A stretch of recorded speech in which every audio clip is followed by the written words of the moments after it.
Ang positibo nga mind is someone nga naa siya'y pag-accept nga I'm sad today. I'm angry today. I'm not okay right now. Being positive, ang positive nga mind, dili pasabot nga imo bitong ibaliwala imong reality. I want to make it clear. Nga ang positibo nga mind, dili siya pasabot nga i-gaslight bitaw nimo imong situation. Ang positive nga mind is a mind nga nakasabot siya, I'm sad, I'm angry, I'm not okay. That's a positive mind. Accepting your real situation.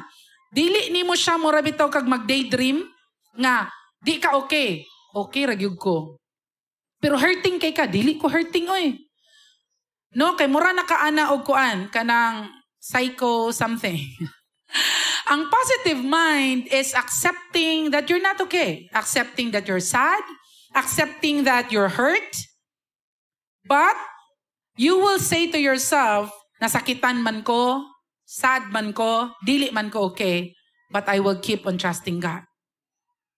I believe God loves me. I believe na ako'y papa, nga dili ko pasagdan, and ingon siya, na ako sa iyang mga kamot. That's a positive mind. Accepting your real situation, facing facts, having a ready mind, and still being positive. Meaning, balanse ka magunahuna. Dawato nimo imong realidad, nga dili ko okay, hurting ko, and I'm confused right now, but I choose to. Mo na'y positive nga mind. I choose to trust in God.